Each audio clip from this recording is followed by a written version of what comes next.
Hello friend, myself Abhijit. সবাই আমাকে অভি বলে ডাকে। আমি বর্ধমানের মেমারিতে আমার বাড়ি। এটা আমার প্রথম ব্লগ, তাই যদি কোথাও ভুল হয়ে যায় ক্ষমা করো। আমরা প্রথম দিন রাত্রে বিভূতি এক্সপ্রেস ধরে গেছিলাম বেনারস।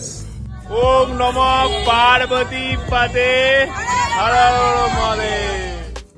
বারাণসী স্টেশনে নেমে আমরা ওখান থেকে যাই আমাদের ইউএনআই ক্যাফে।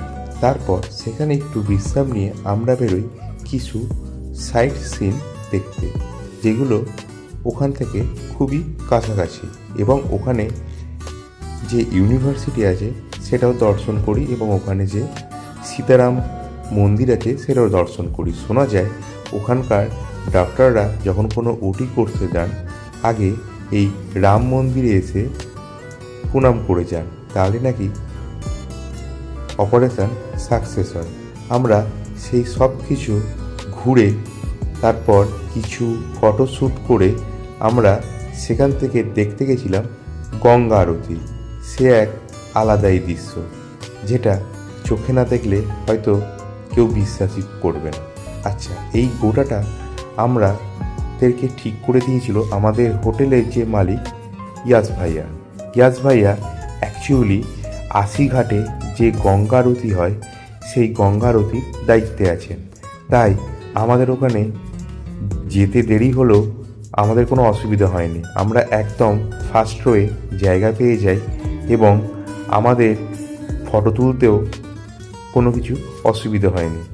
এবং তারপর আমাদের হঠাৎ করেই ইচ্ছে হয় একটু যদি আমরাও গঙ্গা মাকে আরতি করতে পারতাম।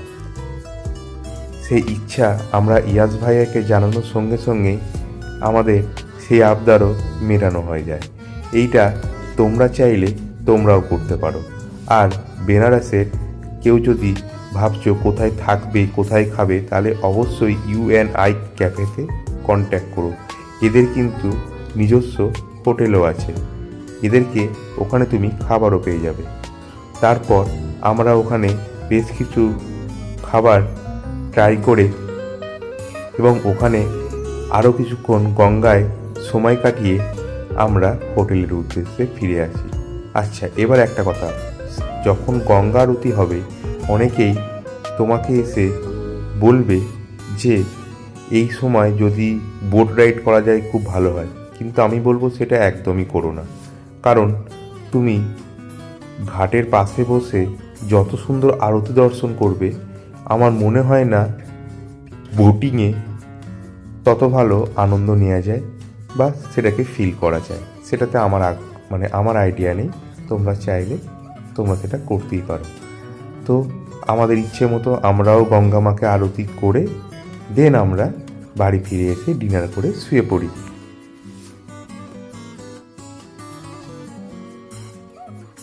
এবার আসি ডে 2। সেই দিন আমাদের অ্যানিভার্সারি। আমাদের ইচ্ছে ছিল সকাল সকাল গিয়ে বাবার মাথায় জল ঢালার। তো আমরা সকালে উঠে ভোরবেলা গঙ্গা স্নান করে নিয়ে, কারণ আমাদের হোটেলটি ছিল একদম গঙ্গার খুবই কাছে, হেঁটে গেলে 2 মিনিট।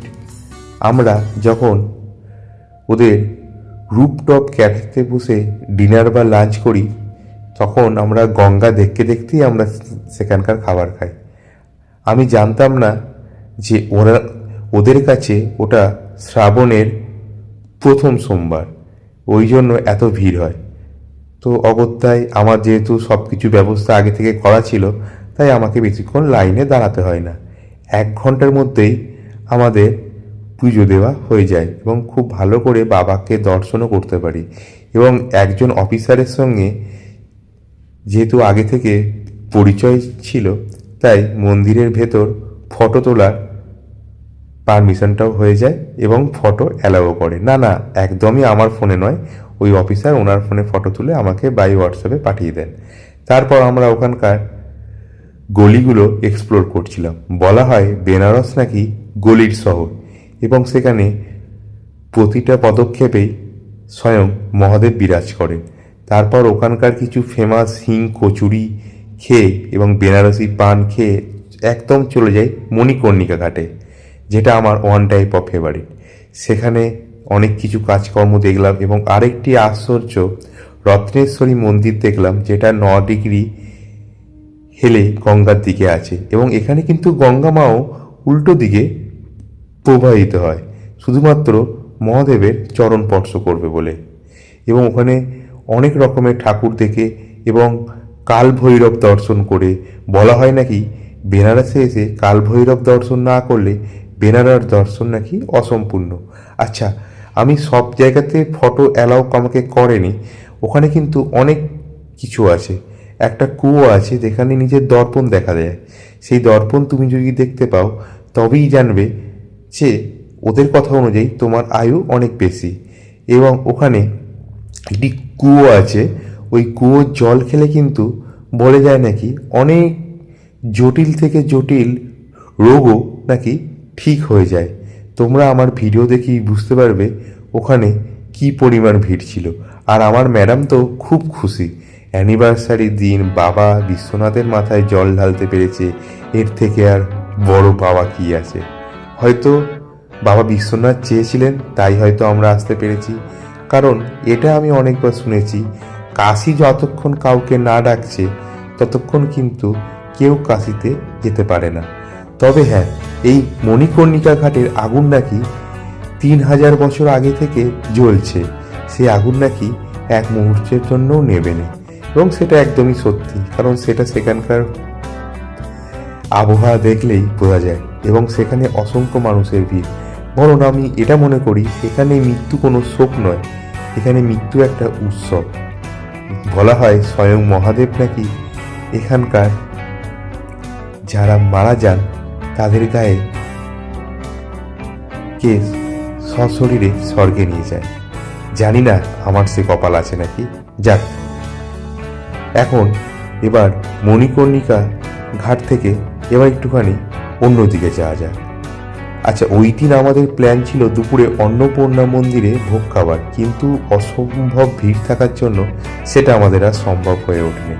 তারপর ঘাটে ম্যাডামের কিছু ছবি তুলে দিয়ে সঙ্গে আমারও কিছু ভিডিও সেশন করে, কারণ ওখানকার প্রত্যেকটা ঘাট কিছু না কিছু স্মৃতি যেন বলতেই থাকে।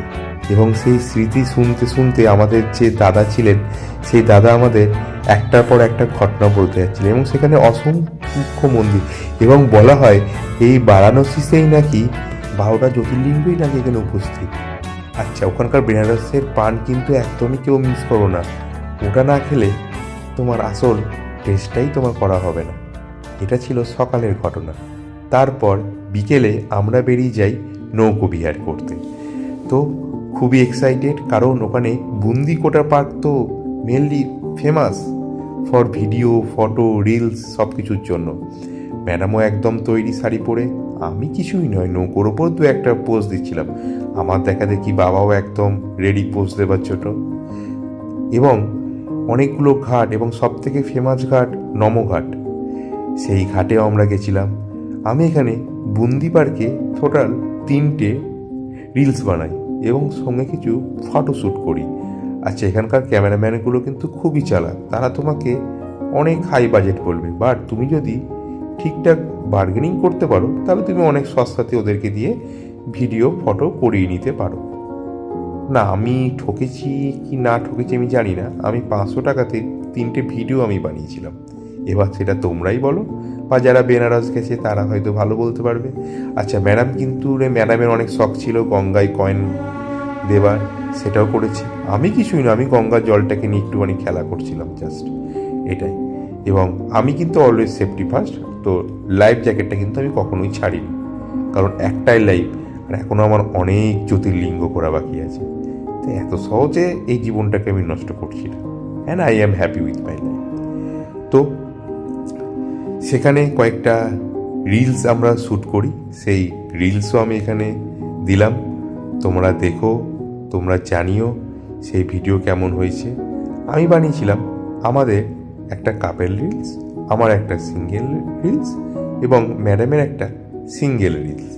তো এটা দেখতে দেখতে প্রায় মোটামুটি সন্ধে হয়ে যায়। যথারীতি সন্ধেবেলায় ওখানকার ফেমাস একটুখানি চা না খেলে হয়, বেনারস গেলে কিন্তু স্ট্রিট ফুডগুলো অবশ্যই ট্রাই করো। তারপর আমরা ওখানে গিয়েছিলাম কয়েকটা বেনারসি শোরুমে, সেগুলো আমার পরিচিত একজনেরই ছিল। তো সেখানে আমরা কয়েকটা বেনারসি পছন্দ করি এবং কিছু কেনাকাটিও করা হয়, যেটা বাঙালিদের আর কি হয়, কোথাও গেলে তো শপিং তো মাস্ট। তো শপিং ছাড়া তো কখনোই কোনো কিছু সম্ভব নয়। আমার সব থেকে ভালো লেগেছিল ওখানকার ওয়েদার, দুর্দান্ত। সবাই আমাকে যাওয়ার আগে ইনফর্ম করেছিল ওখানে নাকি খুব গরম হবে, বাট হয়তো বাবা বিশ্বনাথের কৃপায় আমি সেরকম গরমও পাইনি, আমার অল্পতেই হয়ে গেছিল। ঠান্ডা হাওয়া ছিল, তো বেশি গরম আমি পাইনি। তবে ওখানকার গঙ্গাকে দেখলে বোঝা যায় সত্যি সে কতটা শান্ত এবং পবিত্র। গঙ্গাকে মা রূপে হয়তো বেনারসের ওরাই পুজো করতে পারে, আমাদের পশ্চিমবঙ্গে সেটা হয় না। কারণ পশ্চিমবঙ্গে সবার আগে কিছু খেয়ে সেই প্যাকেটটা গঙ্গার জলেই ফেলা হয়। তো এটা আমার সবাইকেই বলা, দয়া করে গঙ্গাকে আমরা যেন নষ্ট না করি, কারণ এই জল সত্যিই খুব পবিত্র। এবং যেখানে বাবা বিশ্বনাথ আছে সেখানে তো এই জল, কারণ বাবার মাথা থেকেই তো গঙ্গার উৎপত্তি। আচ্ছা, এবার চলে আসি ডে 3-তে, 3 নম্বর দিনে।